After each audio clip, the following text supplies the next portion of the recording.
You're funny.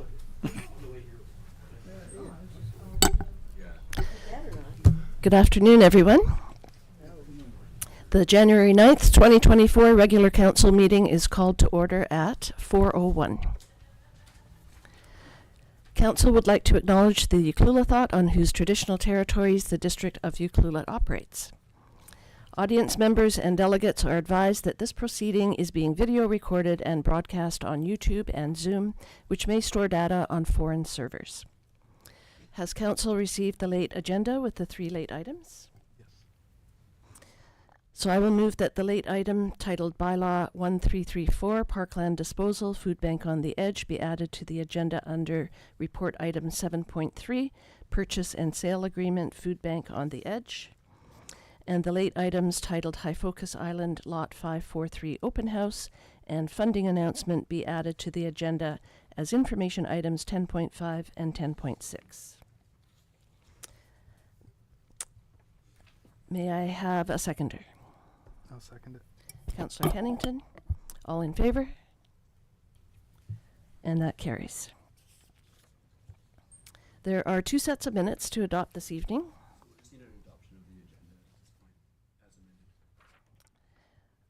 A motion to adopt. Oh, sorry, I went to second. Motion to adopt the agenda as amended. So moved. Councillor Kennington I'll second it. and Councillor Hoare seconds, all in favor? And that carries. Thank you. Okay, the first set of minutes are from November 21st, 2023, regular council meeting. Are there any errors or omissions? I found none. Seeing none, may I have a motion to adopt the minutes as presented? So moved. Councillor Hoare, Second. Councillor Kennington seconds, all in favor? And that carries. The second set of minutes are from the December 7th, 2023 regular council meeting. Are there any errors or omissions? None. Seeing none, may I have a motion to adopt the minutes as presented? So moved. Councillor Kennington, I'll second it. Councillor Hoare, all in favor? Any opposed? Councillor Anderson, are you in favor? Oh, thank you. Oh, we've got no volume for Sean. Yeah, I'm just having I was just switching from my headset here, so I missed that part. But yes, Okay, and that carries. We have 2 delegations this evening. Please limit your presentation to 10 minutes if possible. Our first delegate is the District Development Corporation. And it is Jessica Tempesta. Welcome.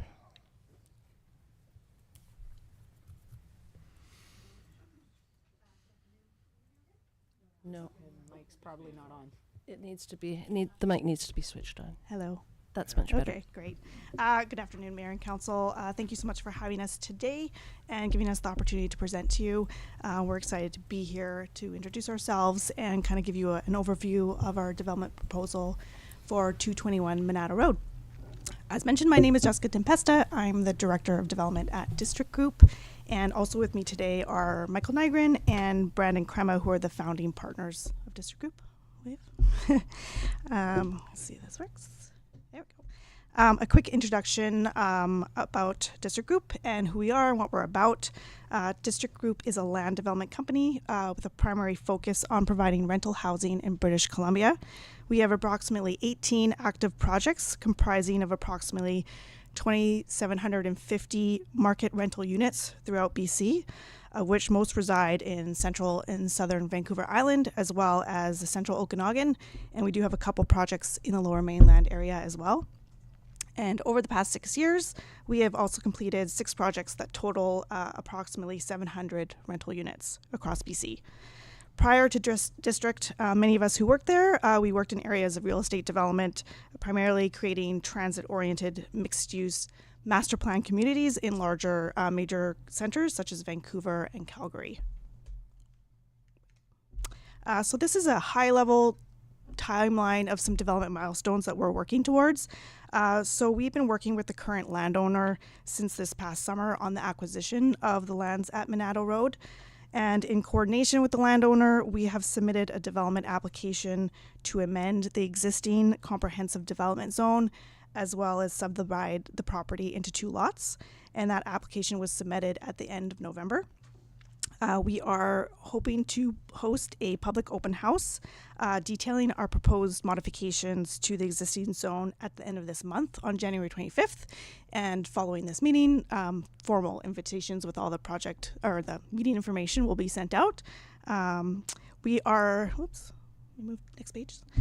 We are optimistic that both the zoning amendment and subdivision approval can be accomplished this spring, given the number of technical reports we have underway, which I will speak to later on in the presentation. If all goes well, we anticipate starting construction of the first 50 to 100 units by summer of 2025 or earlier, with the first homes being delivered and occupied hopefully within 2026, 2027.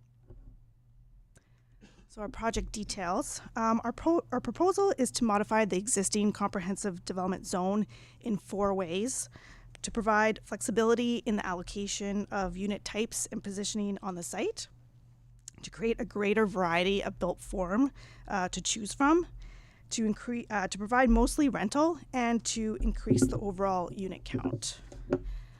Within our flexible approach, we propose to change the prescriptive nature of the current zoning to allow flexibility throughout the build-out period. While we have no doubt that housing will remain a constant the need for housing will remain a constant over the next number of years, what does change is the market. The market changes, construction costs change, the community grows, and the needs of the community change. So it's most likely that the final unit mix and building typology will continue to evolve. Especially for a project this size with a build out of 10 years or more as we work through the various phases. So therefore, we require the ability to pivot and adapt to all those changing factors. We propose to provide an area for true affordable housing that does not prohibit the remainder of the development to proceed. It is our experience that the best providers of affordable housing are those whose businesses are built around this specific housing type. And we've already begun the process of reaching out to those parties who would be interested in partnering with us to provide that housing type. In creating a zone that includes for a variety of built forms we can choose from, it enables us to continually provide the most suitable product for the market. As we previously stated, our foundation is based on providing long-term rental homes for British Columbians, and we will endeavor to serve the community and provide that as best we can. We are currently working through a marketing strategy that will offer on a first-come, first-served basis completed rental homes to current Ucluelet residents before releasing the finished product to the broader group. And this is something that we're really excited to look into and work towards and be able to offer to the community. And last, we are proposing to increase the maximum unit count on the site from 212 units to a maximum of 300 units. And how we got to this number was a combination of looking into the most efficient ways to build and manage each housing type, as well as digging deeper into the site constraints we are faced with. Also, we intend to build mostly market rental at this location, so there is efficiencies in long-term management that become a consideration. Clerk, can I have the next slide?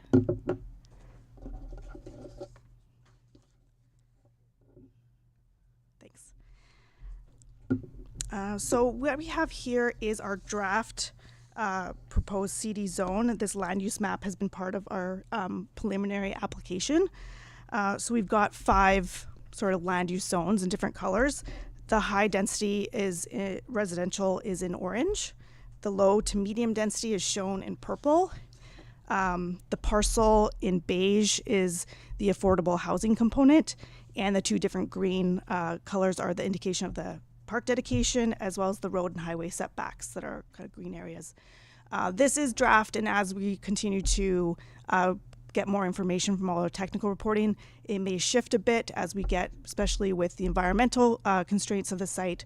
These might shift a bit, but this is kind of our draft zoning as of right now. This is our conceptual master plan. We've included this plan as part of our application. However, our goal with this site plan is for it to serve as an example of what can be accomplished on site and not necessarily be tied directly to the CD zone, as we anticipate this site plan will continue to evolve.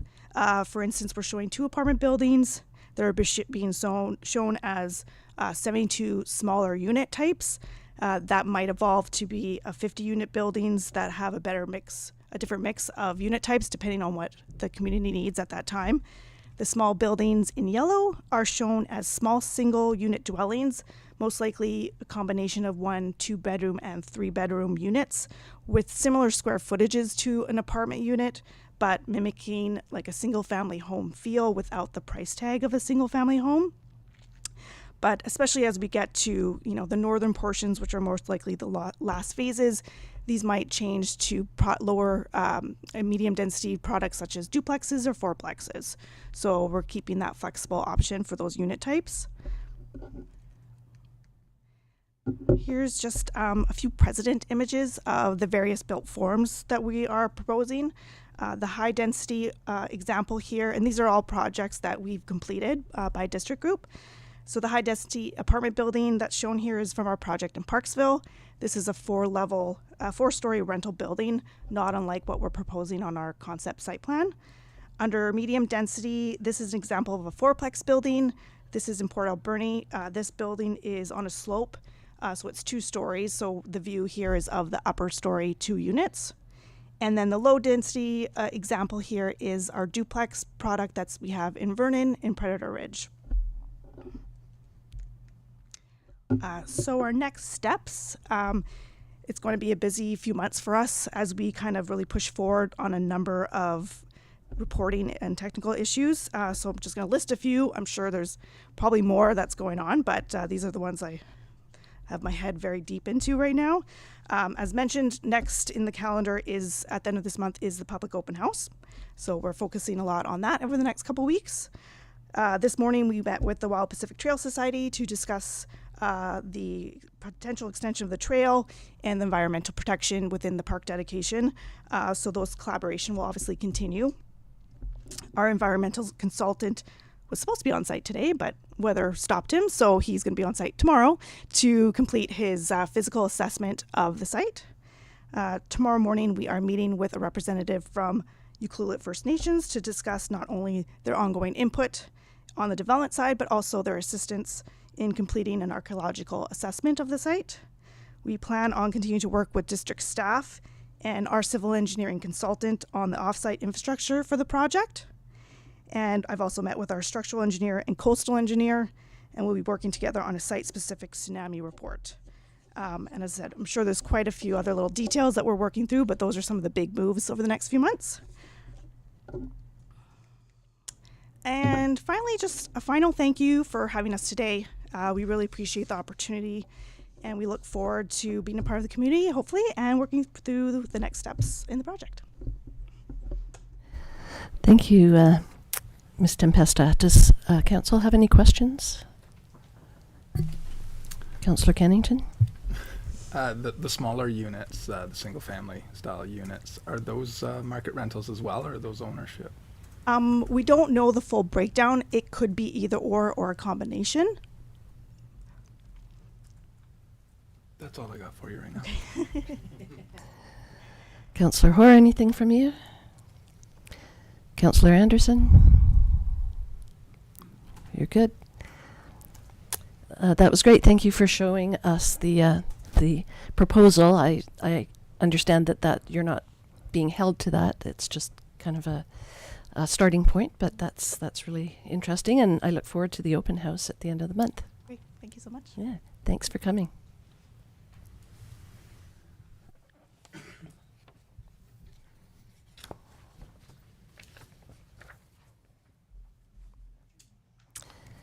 The second delegation is from the Wild Pacific Trail Society. Welcome, Barb. Greetings all. Barbara Schramm, 1958 Bay Street, for the record. Oh. Can you hear me now? Okay. Awesome. I'm here today with a few images. It's just a quick overview of what the Trail Society's been up to in the last year or so. We like to touch base and thank people appropriately. We had a good, busy year last year, and we're just getting images. Yeah. And that just shows our mission statement, or it did for a second. Which basically says, our mission is to inspire through nature. So, yeah. Which basically means we're trying to use the tool as an outdoor classroom, a conduit through which we can spread messages of stewardship. So, here we go. 2024 spells the 25th year we've collaborated on trail construction projects. That's just a bullet outline of trail sections we've worked on. Most recently, we did 4 viewpoints and a signature piece by Oyster Jim, which is a second crow's nest out on Artist Loops. So always trying to fine-tune the product. And I think each viewpoint offers a place where people can just pull out of the busy trail experience and be one-on-one with nature, is our concept. So we have lots of opportunities to do that. It makes the trail feel less crowded. It's a win-win. 2024 also celebrates our 10th year of interpretive programming. So when trail construction slowed down, the Society shifted their focus into active naturalist programs to enrich the visitor experience. Previous to that, we relied on interpretive signs to deliver the message, but then we decided in-person contacts were far better at getting the message across. So we hired a whole, I'm trying.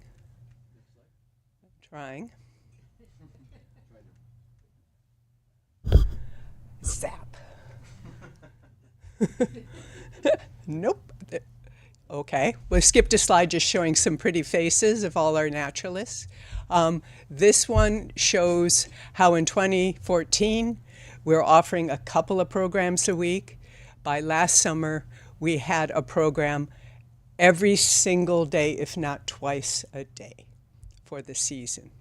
So it took us from a few hundred significant interactions to 6,175 participants at 144 events. So busy, busy. Oh, there are our faces.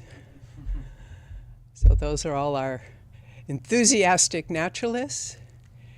And last year, and again this year, Josh McCall is our naturalist, and we hope to hire a summer student as well.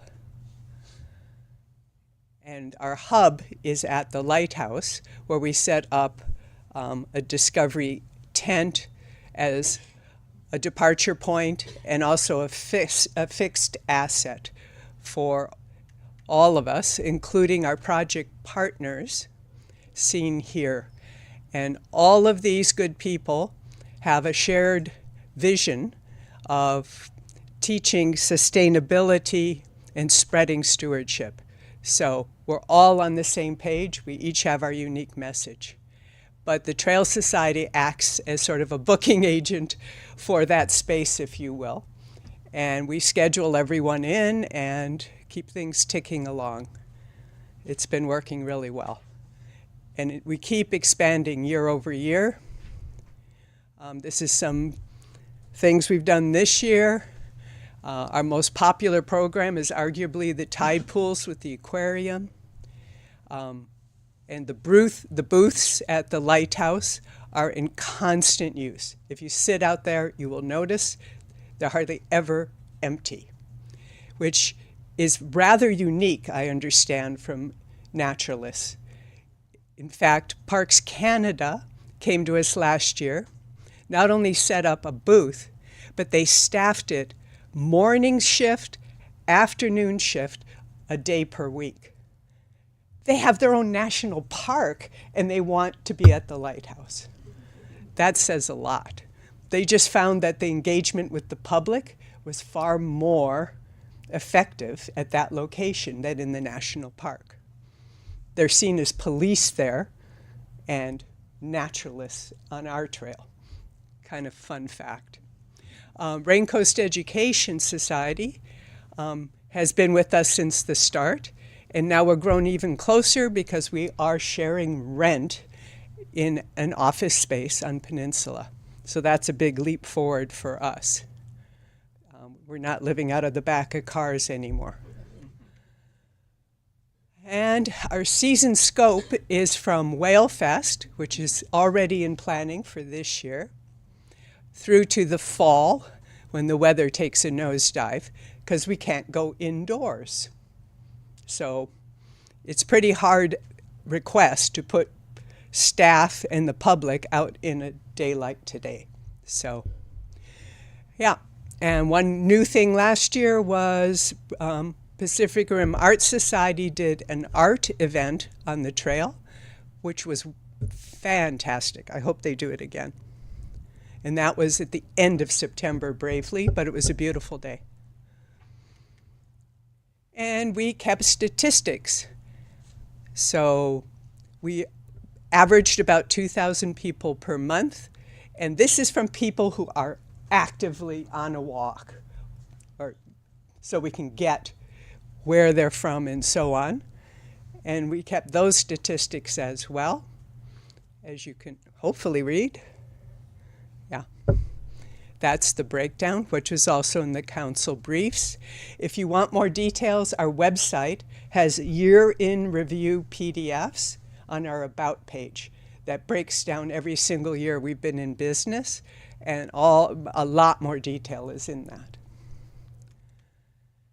And of course, we couldn't exist at all without community support and funding from good people like Tourism Ucluelet. BlackRock stepped up last year. It was amazing. The District of Ucluelet's been with us from the start, obviously. And Clayoquot Biosphere Trust is always a good partner. And guide training is another area that we're trying, we've been doing since 2014. You can't just throw a naturalist from Alberta out on the Wild Pacific Trail to field questions. It doesn't work.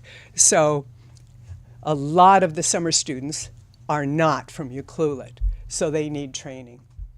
And that training is through Silva Johansson with the National Park, which is taking a step up. Last year, we're actually reaching into the schools to train naturalists in a longer-term project that will grow the naturalists that live here so we don't have to find places for them to live, which would be amazing. And they already know so much. It would be a great thing. All right. And we're also going to focus on interpretive signs at Ancient Cedars. And this is a First Nations-led project so that we can see the rainforest through a First Nations lens. And we're also going to hear their perspective through an audio box that you crank and listen to how to pronounce humis, right? So I'm really looking forward to that so I can finally learn more. And looking ahead, we have contributed, we're proud to have contributed about $750,000 of value into the Wild Pacific Trail over our partnership. And we're really looking forward to do the same in the future. Every asset we invest in automatically is district property. So it's a great win-win for the community. So all the donated money, the lion's share, comes through just ma and pa donations, ends up back in the district coffers, if you want to look at it that way. Not physical cash, but asset. And that's my, oh, and thanks to the district staff, without whom we would shrivel up and die. And that would be Abby Fortune, Bruce Gregg, and on maintenance, Jason Mussel, and the whole mayor and council. Without you, again, we would just cease to exist. So thank you a lot. And any questions? Thank you, Barb. Quick question. The Ancient Cedars project, is that your 2024 project that you're doing? We've been ticking away at it for about 2 years. So hopefully we see something in 2024. Great. And next, actually, we have Julian Ling, who couldn't get here without fear of death. So he should be coming in online, and he's got a... Yeah, I'm here on audio. I just wonder, could video be enabled for me? If not, don't worry, I can speak. Most of you have seen me at some point. Mr. Rotenberg is working on it. Just hold tight. Super, thank you. There we go. All right, yeah, so yeah, thank you for your forbearance while I'm here, and keep up for that year in review. As Bob mentioned, as we look, the strategy for the Amphitrite House is of really keen interest to us.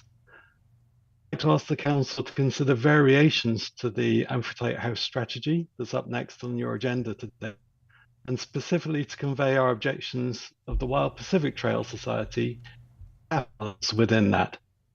Now it's been published, we're able to comment on it specifically. You might recall the concerns we raised in our letter last year, 20th of November, put that on your agenda today. From that, our two principal concerns of cafe operations with active programming due to noise conflict in the open plan space, and from the increased risk of discarded takeout cup containers in the vicinity of the lighthouse and on the trail. We would love to be able to deliver interpretive content in presentations and workshops in that space, but the proposal as it's presented, using time slots to arbitrate usage, means that the interests of cafe operations are primary during the daytime 9 till 4 slot, and that's the same in which we deliver our active programming. And by that means things like with a presenter, an audience, or workshop. And that's in conflict. If we really think about the core issue here, trying to make it real rather than just arm waving, it's the competing interests of two different activities in a single open plan space that's the issue. A commercial cafe operation with the aim to maximize profit, but coming with a consequence of hustle and bustle, contrasting that with the active programming, which requires some quiet to be heard, to be effective, and to be engaging with participants. Doing both at the same time is an escalating conflict of noise. In any event, we can and would absolutely be happy to produce content as reader boards and exhibits, but this proposal is not compatible with active programming in that space. Our second concern is about garbage, and we raised this in the letter, and we're disappointed not to see any mention of controlling that as an aspect of the proposed cafe RFP. The concern could be easily addressed by ensuring RFP respondents commit to zero post-consumer waste from their operations, serving consumption on the premise using traditional crockery and utensils. No need for takeout, no need for garbage.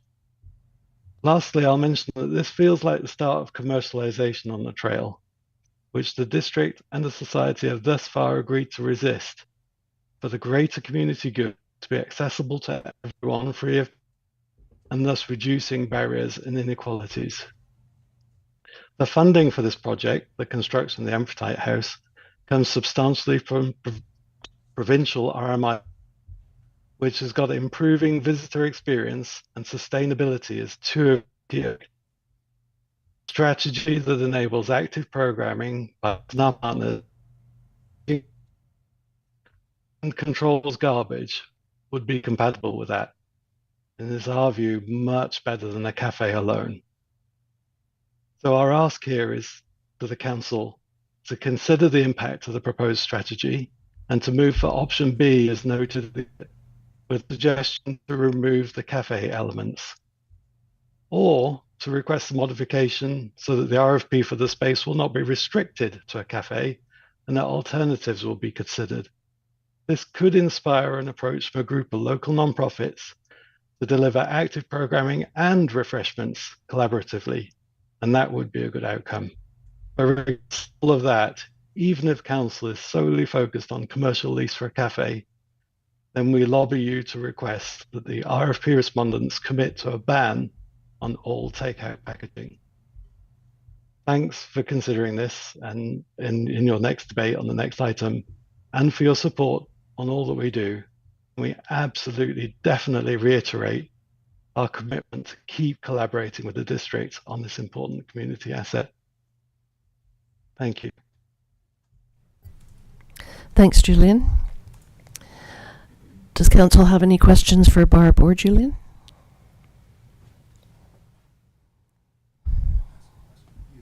Sure. Have we moved on to the report? Or are No. we still on No, the delegation? we're still on the Okay, so delegation. I just didn't want to leave that on the table. So Yeah. No, we're good. All right. Thank you for your comments and for the delegation and for the slides, Barb. Thanks. Thank you.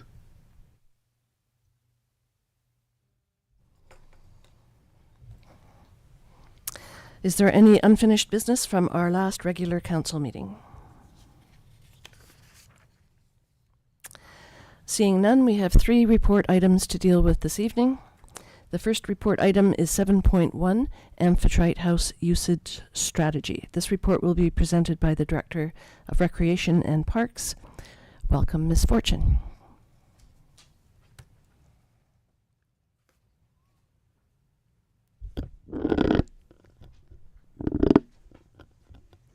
Good afternoon, Mayor and Council. Joy, can I get my, please? Yeah, no worries.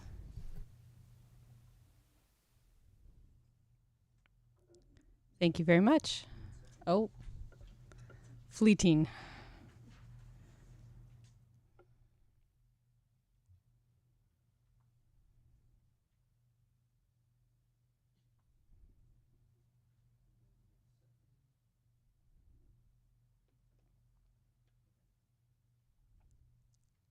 Thank you very much. Before you, you have a report for the usage strategy for Amphitrite House, which is well on its way, and I've heard reports that it survived the wind today, so we're still in good shape.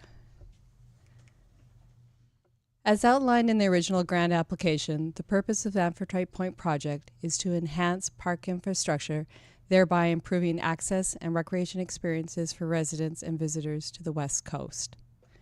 Through public consultation that we had done at the UCC, the project was designed with an open space concept for community programming, rental opportunities, accessible washrooms, large viewing deck, which is going to be wonderful, space for interpretive presentations, and a small coffee/tea bar. The goal for this project, it does include cost recovery, maximizing community programming and rental uses through effective use and planning of the space itself. The main focus is to create a special place for community and visitors alike to enjoy. It would be a beautiful day to be in the building today when it's done.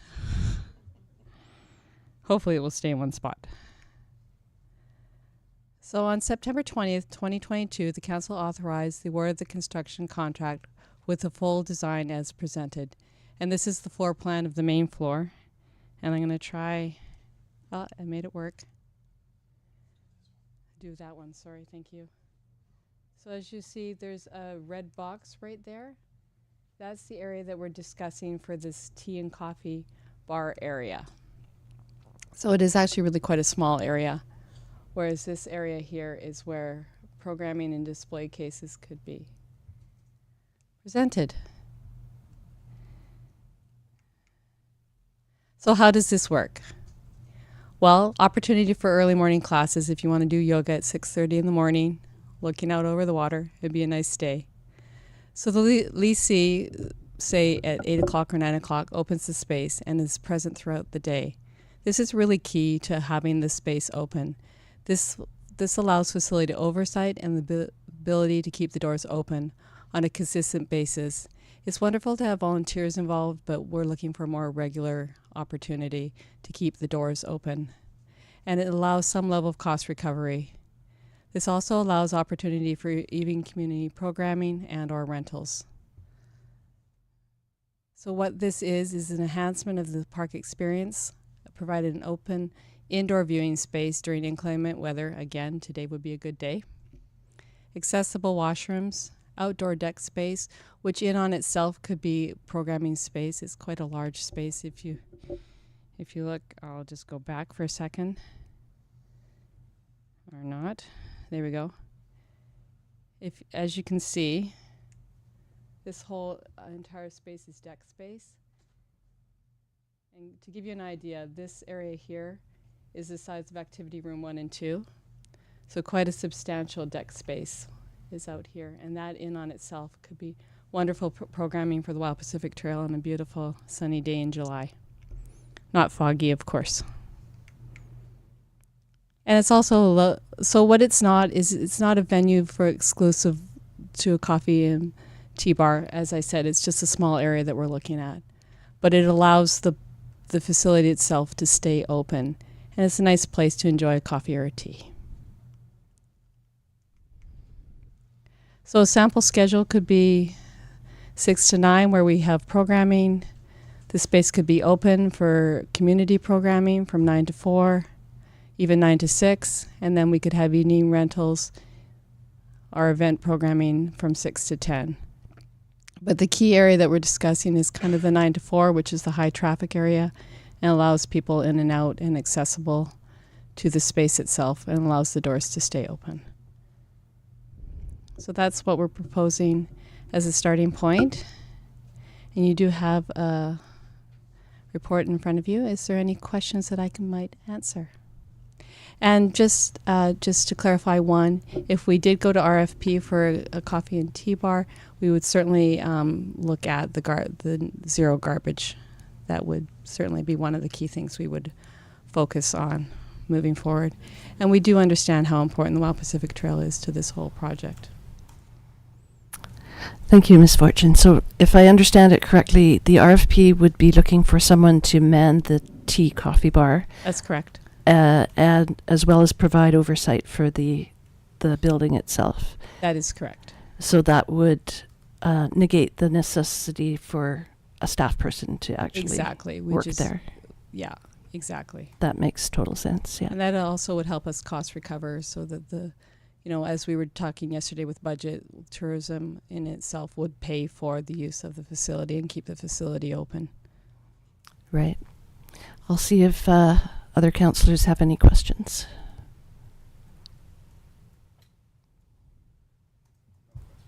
Okay. Councillor Hoare? So the space designated for the coffee or tea Yeah. space is open to the rest of the space, right? That is correct. It's open all the way through. That's correct. I'm with Julian's earlier comments on this. Spending a fair amount of time in the tea bar locally, I know enough. just how loud it can be Yeah. to steam milk or make all sorts of things. And that is really disruptive if you're trying to program. I 100% agree that the noise level in an open space like that would be bad. And I certainly would have an issue with the garbage thing too. Yeah, and of course we would definitely address the garbage issue, and that would be a part of the RFP contract moving forward. Mm-hmm. I agree with that.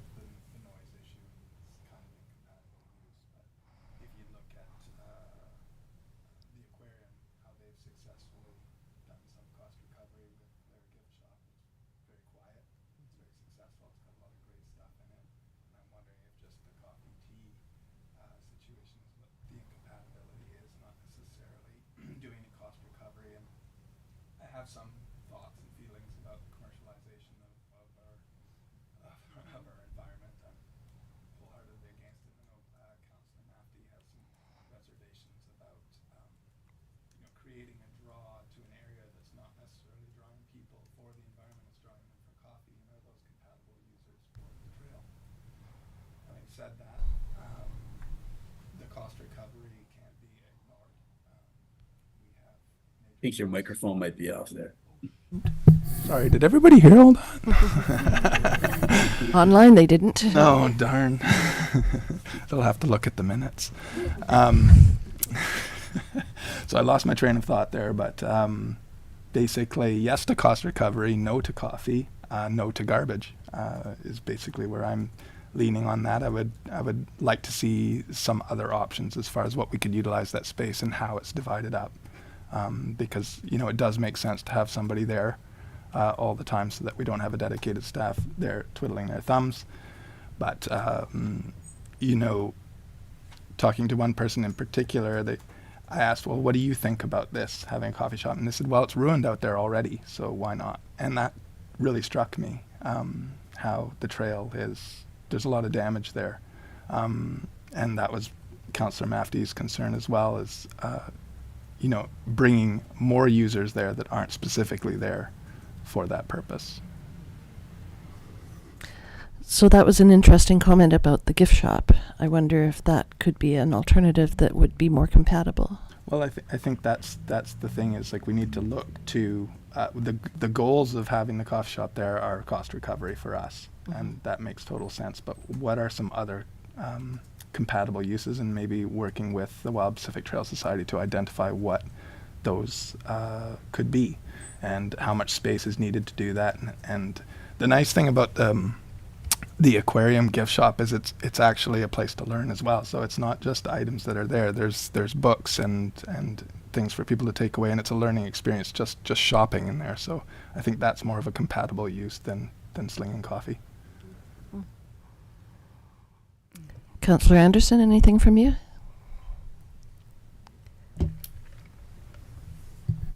Just unmute.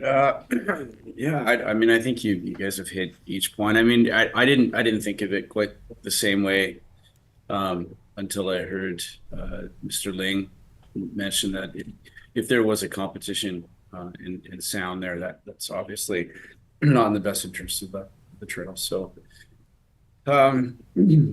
yeah, if there was, I'm curious, is there in the evening programming?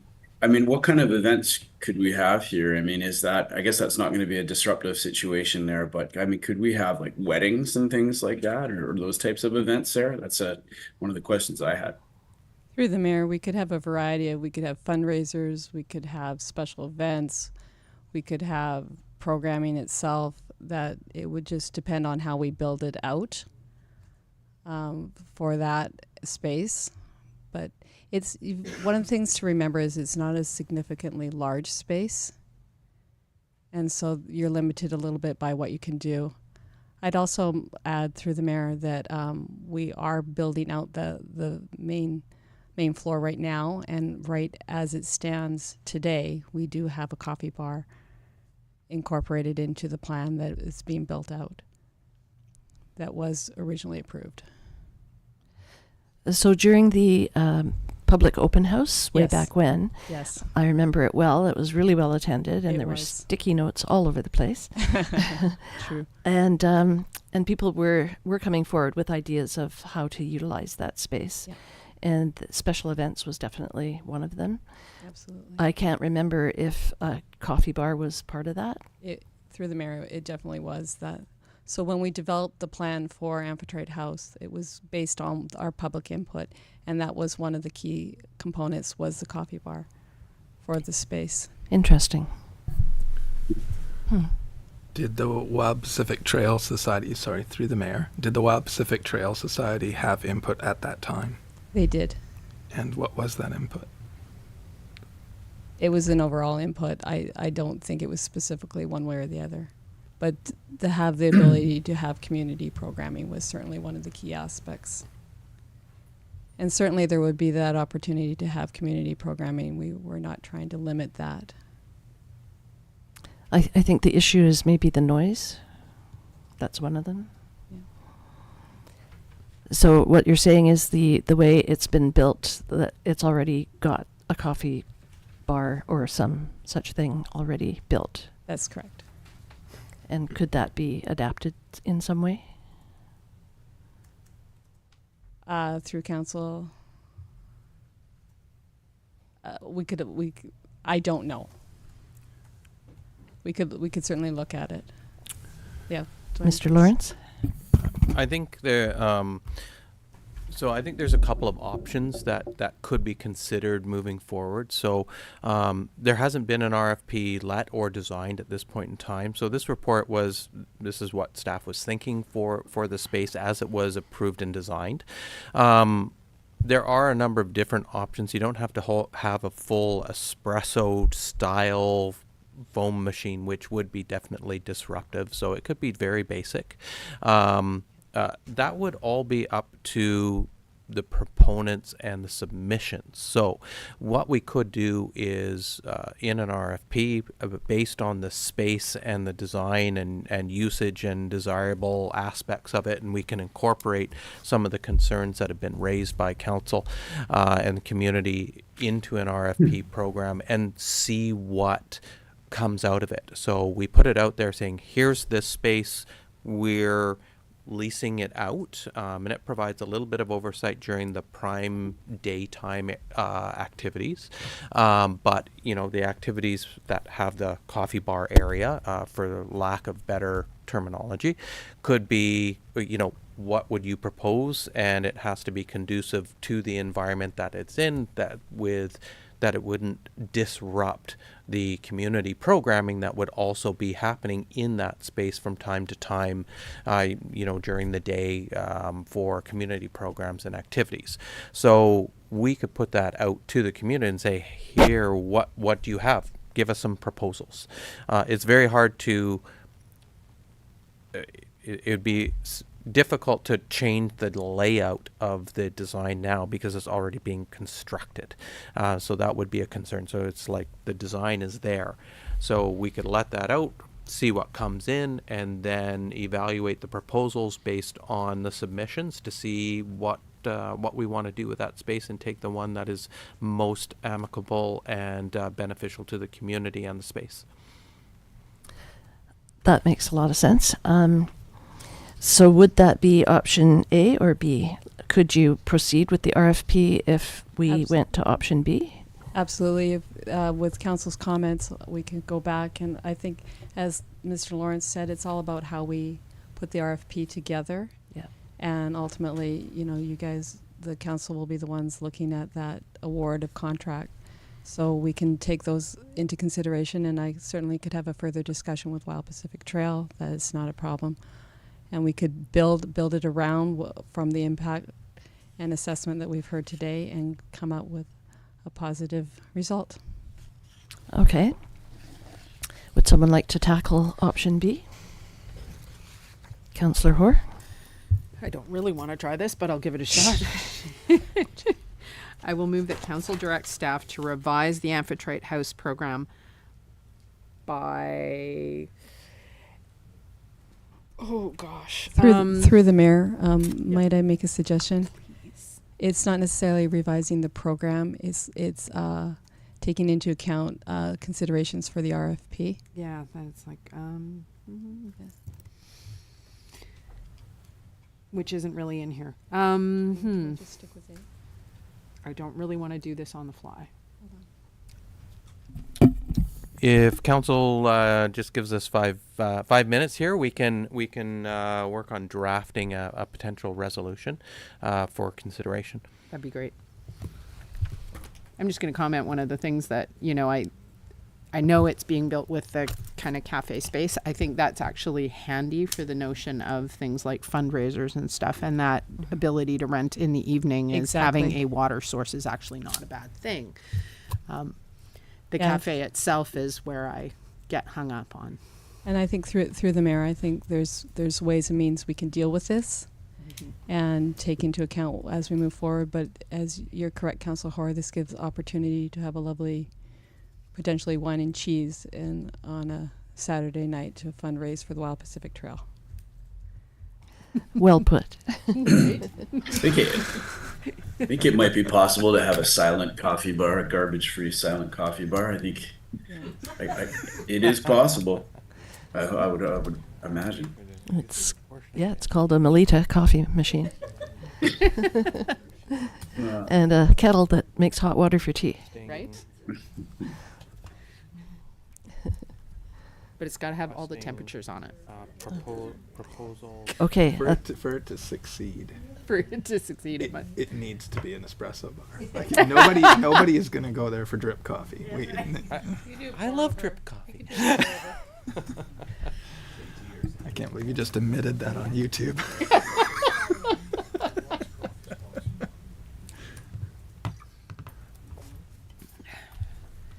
Here's where we need the Jeopardy music. How about a food truck parked around back and they walk through the kitchen and bring you your coffee? Yeah. I would think there'd have to be. I mean, if you had some signage up and you said, this is a quiet space, there's programming in effect, and when you get your beverage or whatever, you drink it outside if there's an active program in progress.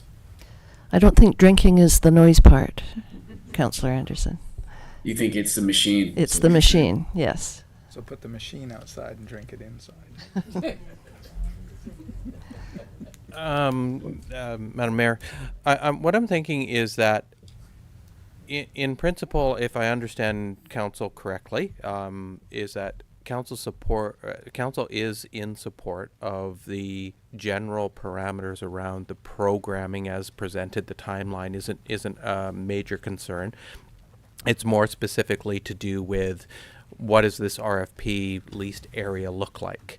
So it could be that we do a resolution that says that council support the programming of Amphitrite House usage strategy as presented in the staff report 2401, and that council directs staff to issue an RFP for potential uses of the lease area for consideration. There we go. And that way it's like we will take this information and the discussion that was had today, draft out the RFP, we let it out there, see what happens, see what kind of proposals come forward, then we bring those proposals back, we do an evaluation process on them, present those to council, and then you can weigh in and say, you know what, this one looks really good, or this one is terrible, or go back and start again, or go in a completely different direction. Because issuing the RFP is not a commitment to awarding the RFP to any one individual submits, unless it matches what the community and council want to achieve. So it could just be add in that council directs staff to issue an RFP and bring the results back to council for consideration. Through the mayor, within that RFP, would we have stipulations on noise use or We will zero take this in- waste? Because we don't want to sift through 1,000 proposals of everybody going, hey, a coffee shop would be great in there, and we've already said that that's probably not going to work. Through the mayor, we would outline that within the RFP and ensure that those are being met, and we wouldn't have you sift through 1,000. That's my job. All right, so is Mr. Rotenberg crafting that, or? Yeah, I think I have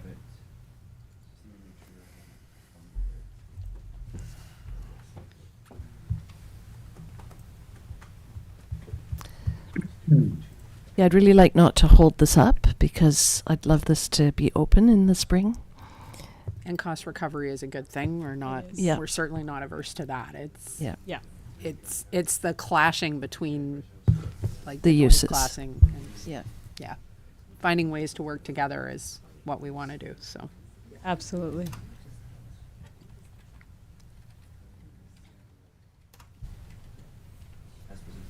Maybe it's only a wine bar and open at night. I like that. There we go. You know, Dessert and a I glass. also- Did you know? Maybe it's the dessert bar. You can go and watch the sunset. And I like it. I like it. Be creative, right? I'm like, apparently, I need a new job. Apparently. Oh, okay, we're going that basic. Yeah, okay. That looks good. Mr. Rotenberg? Do me a favor and just check to make sure it's report 2401. I haven't changed that. It is, Joey. It is. All right, Councillor Hoare, you want to give that a whirl? I will move that council supports the Amphitrite House programming as presented in report 24-01 and directs staff to issue an RFP and bring the results back to council for consideration. Do I have- Second that. Councillor Anderson seconds. Any further discussion? There you are. Is there, I'm just curious about, you know, creating competition in the town. That's, you know, we've got several coffee shops and everybody's doing their best to stay afloat here, and now we're going to come along and potentially open a coffee shop in a place that nobody else can compete with because it's out at the lighthouse. And is that not an issue? My guess it would be an existing coffee shop that would want a second location. Well, not necessarily. though. It's just, that was what my thought was. Staffing 2 locations could be considerably more challenging than one. So I'm assuming that this would be a new one. So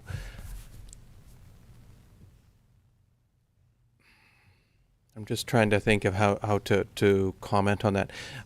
We typically, as a municipality, do not get involved in competition between businesses, right? So our responsibilities are for making sure that we're utilizing the spaces and funding them accordingly, creating opportunities, and we definitely support economic development within the community. So creating another opportunity for somebody to open up a business would not be in conflict with what would normally be ongoing for a municipality. Many municipalities have facilities that they lease out to organizations to provide food services and other support services in that. You see them in recreation centers. You see them, you know, I'm thinking Penticton has the Peach, where they lease it out and they look at it as a community service and provide provision of another service. So I don't believe that there would be unless council deems it so, a direct conflict for council to lease out or the district to lease out a space such as this. If another coffee shop opened up in town, it would still be the same type of competition, depending on what location they chose. So I understand where Councillor Kenning's going with that, because there's no other opportunity to open up a business within this spot. That being said, during the middle of winter when everybody's downtown, like not everybody's out at the lighthouse. So That's prime storm I'm not watching. sure. Yeah.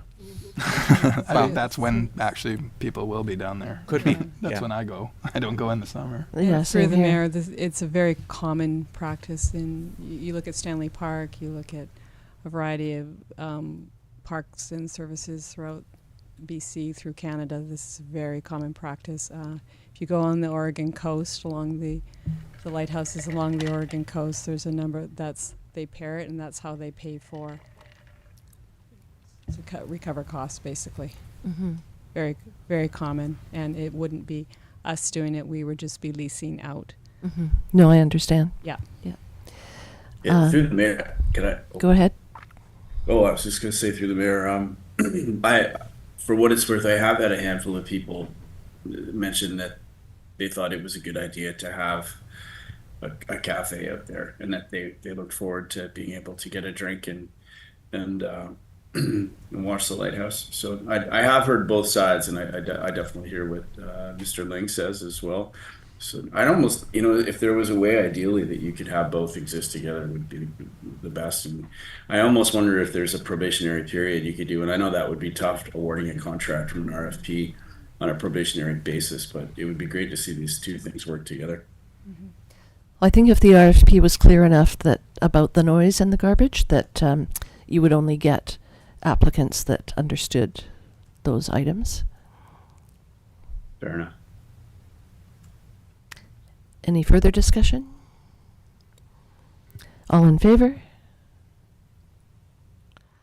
None opposed? That carries. Thank you, Ms. Fortune. Thank you very much.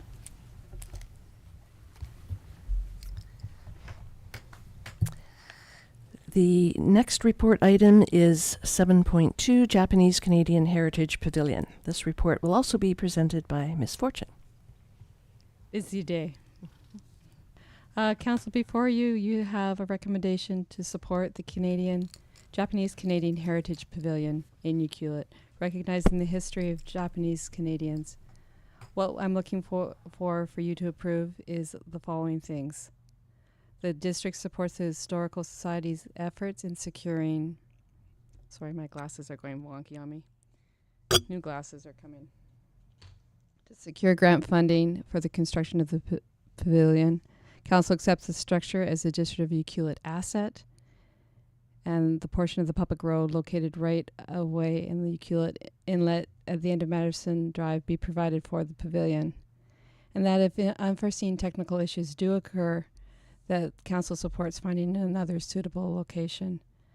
At the September 9th regular Council meeting, the Ucluelet Area Historical Society requested a site location for the district for the Japanese Canadian Heritage Pavilion project. The purpose of the pavilion would be to tell the story of how Japanese Canadians living in Ucluelet became a part of the community. If you look at page 35 of your agenda, it gives you a bit of an outline of what the pavilion might look like. And that's one of our local artists. And if you look at page 37 of your package, that's the actual location that we're looking at for the pavilion. So and I do believe we have the Historical Society here as well to support this. And this is something I think a very positive project for the community and the recognition of our Japanese culture. Thank you, Ms. Fortune. I believe they have an architect that specifically understands Japanese architecture, That is correct.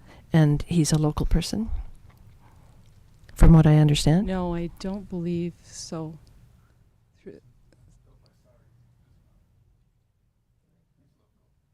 Is he local?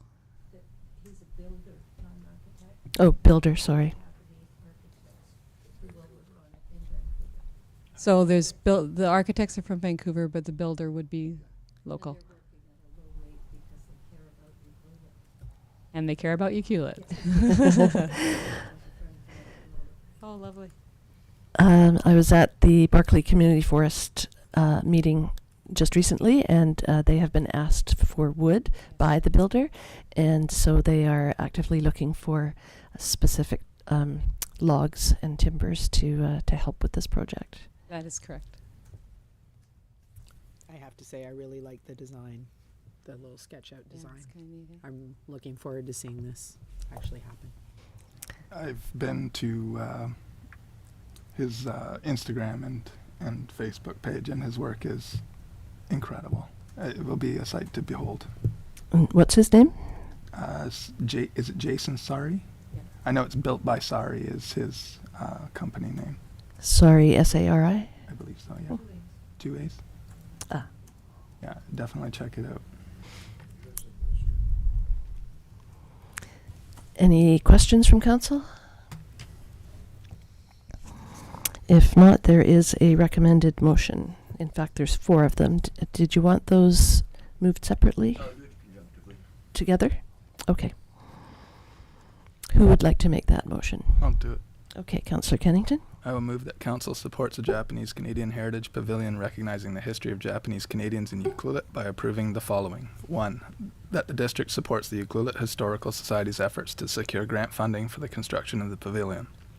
2, that upon completion of the pavilion, council accepts the structure as a District of Ucluelet asset, including basic maintenance of the structure and liability associated with the use of the structure by the public. 3, that a 250 square foot area in an unimproved portion of the public road located right of way at the Ucluelet Inlet end of Madison Drive be provided for the pavilion. And 4, that if unforeseen technical issues arise for the specified site during construction, council supports finding another suitable location on other municipally owned land for the pavilion. Do I- Councillor Hoare seconds. Any further discussion? All in favor? None opposed. That carries. Go forth and build. Go forth and build. Thank you very much. The final report item is 7.3, Purchase and Sale Agreement, Food Bank on the Edge. And I will note that the first late item that we had this evening, titled Bylaw 1334, Parkland Disposal, Food Bank on the Edge, is public input related to this report item. And this report will be presented by the Manager of Corporate Services, Mr. Rotenberg.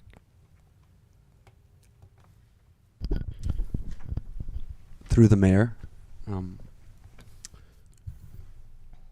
staff are recommending that council approve the purchase and sale agreement attached to this report and authorize the mayor and corporate officer to sign the agreement.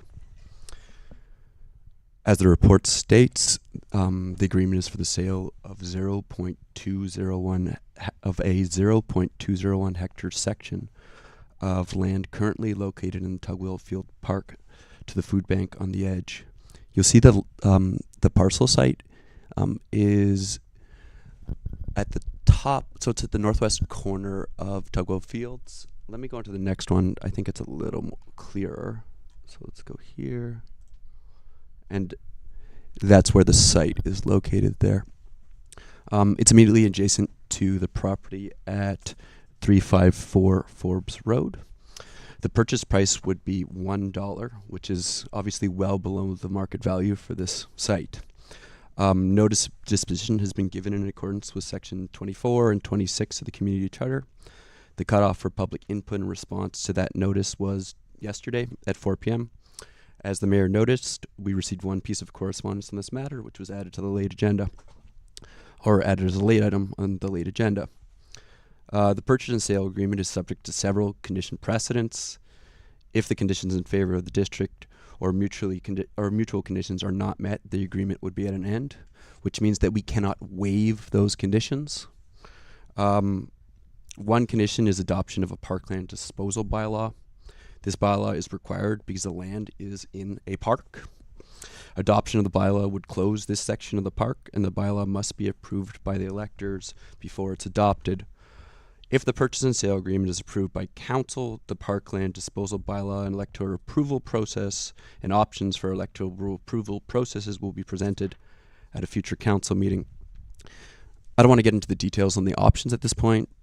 Generally, one option is alternative approval. Is an alternative approval process. We'll certainly get into those details if we move forward. The other option is an assent voting. That's also known as a referendum. As I said, details and options will be presented at the future council meeting. So I want to highlight this. If the land is sold to the food bank on the edge, it could be sold to another entity. That said, the agreement includes an option for the district to buy back the land in a statutory right of way. These agreements ride with the land and therefore apply to future owners. The option to repurchase the land cannot be exercised unless the land is not used for food bank purposes for 6 consecutive months, which is the purpose of this disposition. The land or the buildings of the land are not maintained in good condition, and that's to be determined by the district. Or 20 years have passed from registration of the option, which means that at the 20-year mark, the district would have the option to repurchase the land for $1, or in the event that the land is not used for the food bank for food bank purposes for 6 months, council could also repurchase. Or if the land is not maintained, the district could repurchase. There's a limit on the option. It's 80 years, or the outer limit of the Perpetuities Act. that limit is set by the Perpetuities Act. Basically says that you can't have an option that lasts forever. And the way that the purchase and sale agreement is drafted is it says the greater of either 80 years or whatever is allowed by the Perpetuities Act at that point in time. If the option were exercised, the district would acquire a fee simple lot, which the district could use it according to the zoning of the site, sell, or redesignate as a park. So it would basically, what would happen with this lot is a freehold lot would be created and then sold, and then if the option was exercised, the district would then hold a freehold lot or a fee simple lot. The statutory right of way I just referred to also runs with the land. The statutory right of way is currently over the entire property and allows the district to enter onto lands and store movable goods on site. There are already goods stored on site, so some of those goods would remain on site. We could enter with our vehicles, district staff, as well as volunteers and other district employees and entities representing the district could enter onto this land as well. The purchase and sale agreement has been approved by the food bank on the Edge and is included in this agenda for everyone to review. And I'm here to answer any questions that you may have about the agreement. One of the key things I think that I'd like to highlight today is that even if this agreement is approved, we still have to council would still have to adopt a parkland disposal bylaw, which is subject to elector approval. So this is basically the first step in that process. I'm here to here to answer questions if you have any. Thank you, Mr. Rotenberg. Any questions from council? To address the correspondence that came in earlier regarding this item, council has talked about a hard surface sports center at the Tugwell Field. Mr. Lawrence, that could still be a possibility, correct? Yes, that's correct. Just making sure. If there are no other questions, oops. Could I? Councillor Anderson? To circle back with Mr. Lyon's concerns there, I guess I had no idea that there was a plan previously to have a hard service sports center there. Was that the original? That's before my time. Was that in the books before for Tugwell Fields? Was there like a phasing, or was there a plan at one point to have a hard surface sports complex put up at Tugwell Fields? Council has been discussing it for quite a few years, actually, and Ms. Fortune is coming to answer that question. The location of the food bank certainly does not negate a hard sports surface facility. One of the things we're going to be doing, as council is aware, is we're going to be doing a feasibility study for that space. We do not want to compromise the field itself. We do not want to compromise the food bank area. There's a lot of options that we can put a hard sports facility in the space, so it would not be compromised. Thank you for that comment. Thank you. If there are no other questions, there are two recommendations, and would you like those moved separately? Councillor Anderson, are you feeling vocal tonight? Sure, let's do it. Do they get moved separately? Yes, I didn't please. hear that. I'd move the council approve the purchase and sale agreement with the food bank on the Edge attached to report number 24-02 for the sale of the portion of district lot 284 outlined in bold on reference plan EPP 132848. Do I have a seconder? I'll second it. Councillor Hoare seconds. Any further discussion? All in favor? None opposed. That carries. Carry on. I would further move that council authorize the mayor and corporate officer to execute the purchase and sale agreement. I'll second that. Councillor Hoare seconds. Any further discussion? All in favor? None opposed. That carries as well.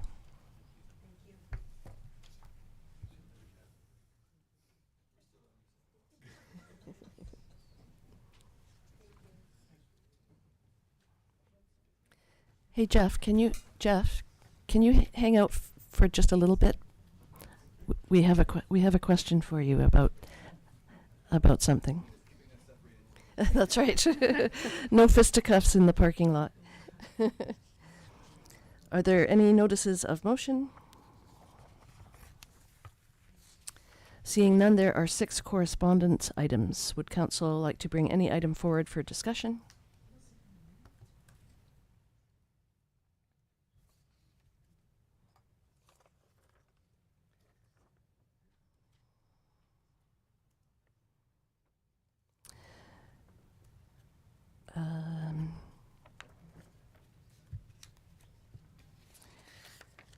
There is a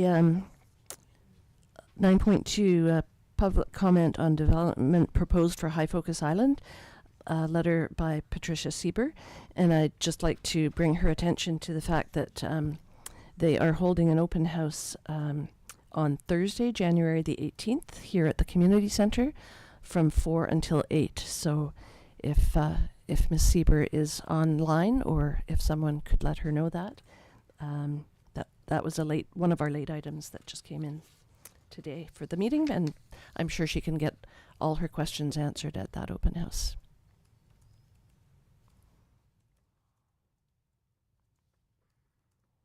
No one else wants to bring correspondence forward? It's all pretty generic.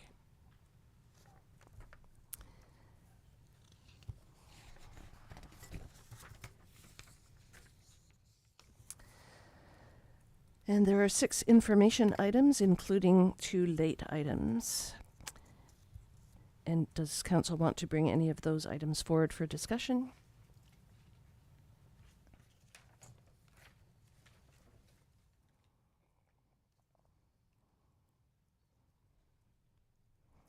No, seeing none, we'll move into council committee reports. Oh, actually, 2 of the late items, as I mentioned, High Focus Island, Lot 543 Open House, Thursday, January 18th, 4 to 8 p.m. at the Ucluelet Community Centre. And there was a letter from the province which, as you know, 51 million was announced for capacity funding for local government implementation of the legislative changes to support housing initiatives, and the District of Ucluelet will receive $160,031 by the end of January. So that was a good news item. Okay, so we'll move into council committee reports. Councillor Anderson. Unmute here. Yeah, nothing to report at this time. I've been down stateside here for a few weeks, so yeah, and the only meeting that was scheduled was with the ACHN, but that got moved, and we did it previous. So yeah, nothing to bring up at this time. Thank you. What's the weather like down there? Cold. It's not as cold as there though, I think, but there's a cold snap in where I am in California right now. Well, we feel bad for you. Yeah, He's still sunburned. Yes, you've got quite a sunburn there. I was cooking close to the stove. Oh, okay. No. Councillor Hoare? Nothing other than yesterday's budget meeting. Although I do have the Groundfish Trawl Advisory Council meeting on Thursday. That's going to take me away from work and spending the day talking to fishers. That should be interesting. That's your first one? Yeah. Excellent. Councillor Kennington? Nothing to report at this time. How's your accessibility committee going? We haven't had a meeting in a while. Councillor Mafty is not here, so I'll just go over my meetings quickly. December 13th, the Barclay Community Forest Corporation meeting was in the morning. They still want to do a tour for council in the spring, obviously not during this type of weather. The same day I attended the community Christmas lunch at the community center here, which was fantastic, as usual. I had an ACRD meeting in the afternoon that day, and then that evening I was at the Rotary Christmas dinner and AGM at the Eagle's Nest, so that was a busy day. December 15th, I attended the community leaders meeting with Josie Osborne via Teams regarding the bills 35, 44, and 47, the new provincial legislation surrounding housing. December 21st was my first time helping out with the Christmas hampers for the food bank at the rec hall. And that was a lot of fun. That will definitely, I'm going to make that a regular occurrence. It was great. Chris really cracks the whip.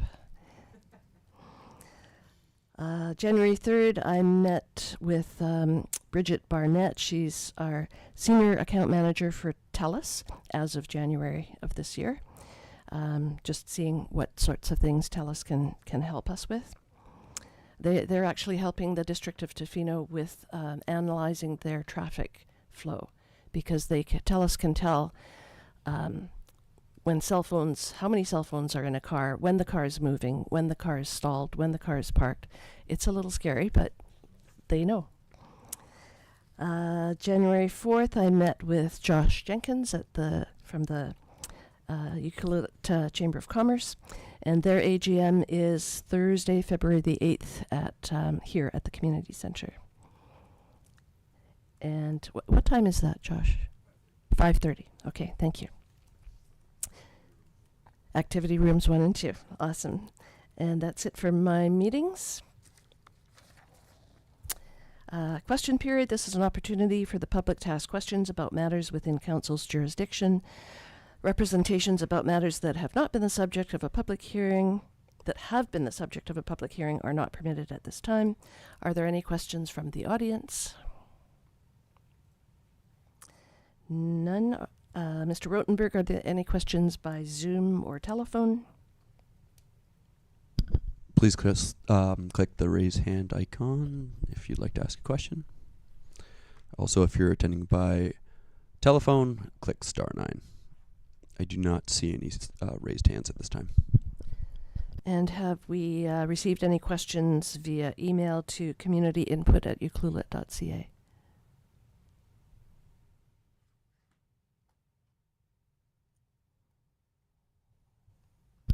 I'm just going to refresh the inbox now.